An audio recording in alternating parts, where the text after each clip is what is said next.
테레사입니다. 혹시 이런 경험 있으신가요? 카페에서 마신 고급스러운 밀크티 맛을 집에서도 마시고 싶었는데 맛이 어딘가 부족했던 기억이요. 그래서 여기저기 서치해보니 또 레시피나 방법이 조금씩 달라 헷갈리는 거죠. 유튜브에서 보고 따라했는데 이런 것도 있고 저런 것도 있고 다 해볼 순 없잖아요. 저도 마찬가지로 그래서 시행착오를 많이 겪었었는데요. 제가 대신 다 테스트를 해보았습니다. 그래서 찾은 제일 맛있는 정통 방식의 밀크티 만드는 법을 알려드리려고 해요. 자, 그럼 시작해 볼까요? 자, 우선 재료 먼저 소개해 드릴게요. 자, 제일 중요한 홍차가 있겠죠? 오늘 제가 쓸 차는 아쌈티인데 제가 큰 입차만 있다 보니 손으로 일단 좀 부셔줬어요. 밀크티가 더 잘 우러나도록. 그래서 준비를 하실 때 아쌈 CTC를 준비하시면 이렇게 가루 형태로 분쇄되어 있는 거기 때문에 밀크티를 우리실 때는 더 깊고 진한 맛을 내실 수가 있어요. 일단 1인분 기준으로는 10g 정도 준비하시면 되고요. 저는 오늘 2인분을 만들 예정이기 때문에 20g 준비했습니다. 자, 두 번째는 이제 설탕이 준비하셔야 되는데요. 자, 설탕이 집에서 많이 쓰시는 백설탕이 있으실 거고, 그리고 이렇게 황설탕, 그리고 이렇게 머스코바도 다 쓰실 수 있습니다. 저는 개인적으로는 밀크티에 머스코바도와 황설탕 쓰는 걸 더 좋아해요. 가끔 섞어서 쓰기도 하고요. 이 머스코바도를 쓰면 좀 더 맛이 깊은 맛이 나는 게 있어요.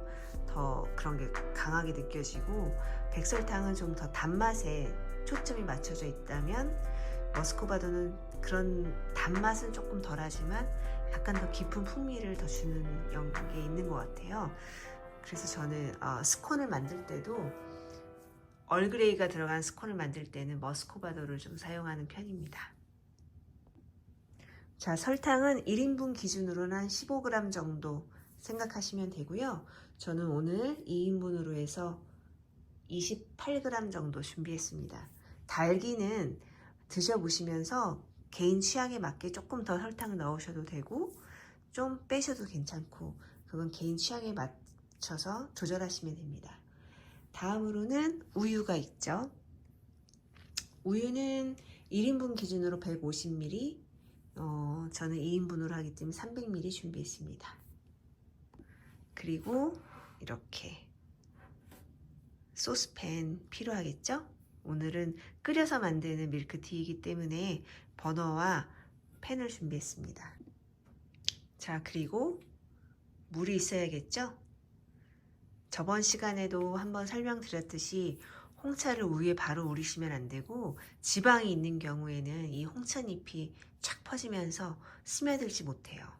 차가 우러나오지 못하게 막아주거든요. 그래서 반드시 물에 먼저 찻잎을 우린 다음에 그 다음에 우유를 넣고 티를 만들어 주셔야 됩니다. 밀크티는 우유가 들어가는 홍차이다 보니까 베이스를 진하게 만드는 것이 맛있는 밀크티를 만드는 데 아주 중요한 포인트인데요. 물을 적게 잡고 우유를 넣어야 진한 밀크티를 즐기실 수 있어요. 저는 오늘 보통 1인분 기준으로는 물을 100ml 정도 생각하시면 되고요. 저는 오늘 2인분 200ml 아니라 조금 더 적게 190ml로 맞췄습니다.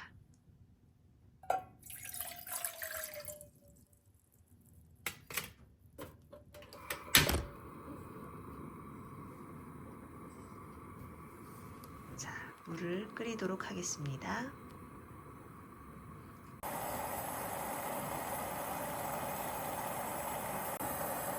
자, 물이 끓기 시작하네요. 이러면 홍차를 넣어주겠습니다.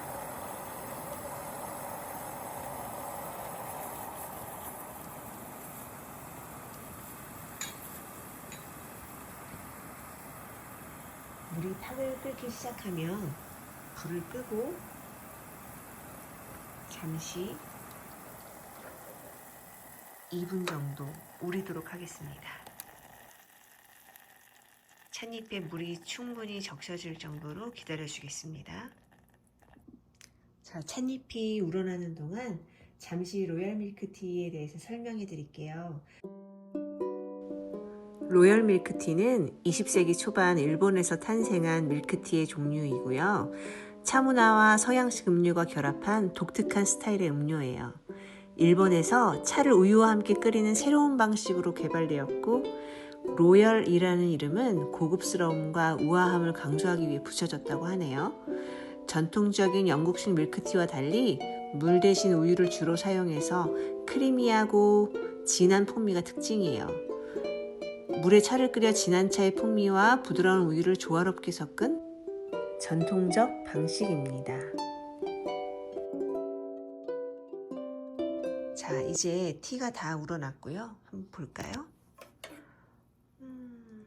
향도 너무 좋고 전체적으로 다 촉촉하게 젖어 있습니다.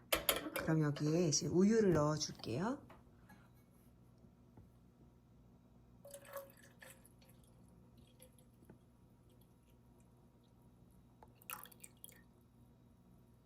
그리고 다시 불을 켜줍니다.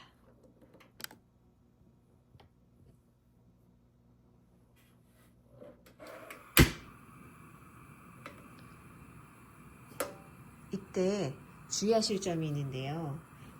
불을 켜신 다음에는 온도를 올렸다 내렸다 하지 않으실 거예요. 그렇게 하면 온도가 내려가면 우유의 비린맛이 확 차에 배어들어서 차를 마실 때 그 비린맛이 날 수 있거든요.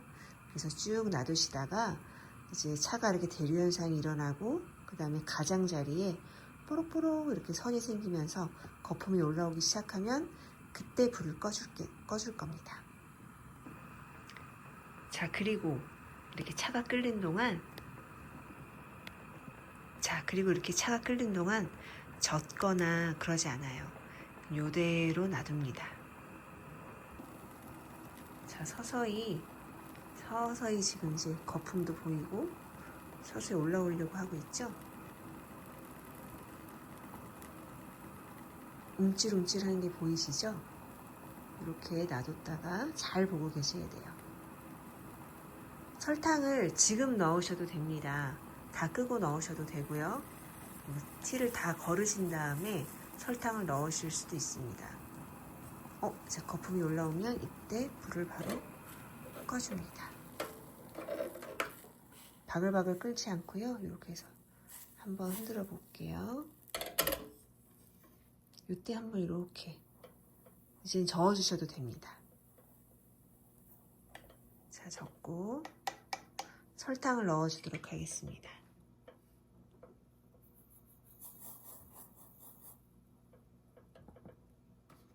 그리고 다시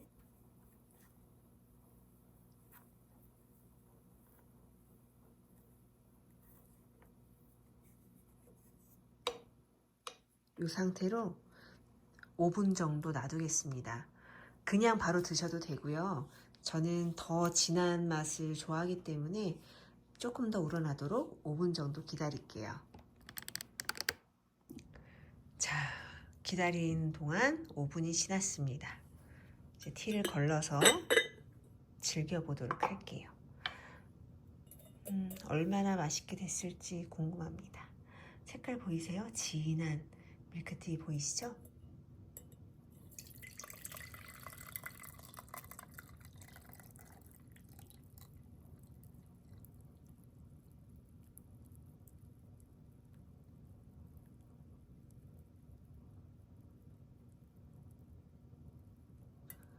남은 티는 너무 아깝잖아요.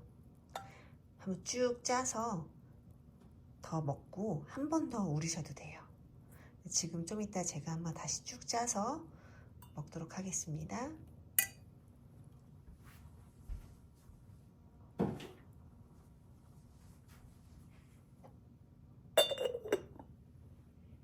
자, 완성됐습니다.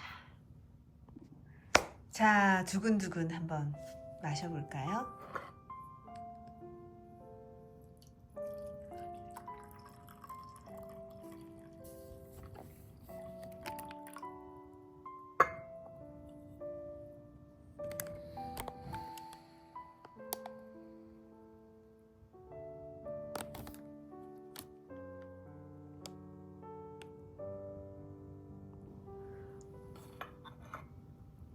색이 정말 진하고 딱 보기에도 크리미하고 부드러워 보이죠?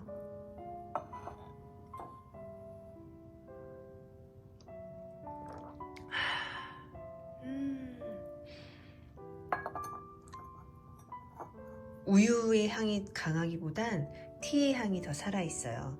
저는 그 홍차의 향을 느끼는 밀크티를 더 좋아하거든요. 간혹 설탕을 더 넣어서 더 단맛을 느끼시고 싶다면 더 좋고, 설탕을 줄이셔도 좋고, 아까 말씀드린 대로 개인의 기호에 따라 넣으시면 됩니다. 자, 오늘 밀크티, 로얄 밀크티 한번 같이 만들어 보았는데요. 다음에는 밀크티 베이스를 만들어 두고 다양하게 활용할 수 있는 방법을 소개해 드릴게요. 마음에 드셨다면 구독과 좋아요 부탁드리고, 댓글로 여러분의 후기를 알려주시면 정말 감사하겠습니다. 지금까지 티룸 티마스터 테레사였습니다. 감사합니다.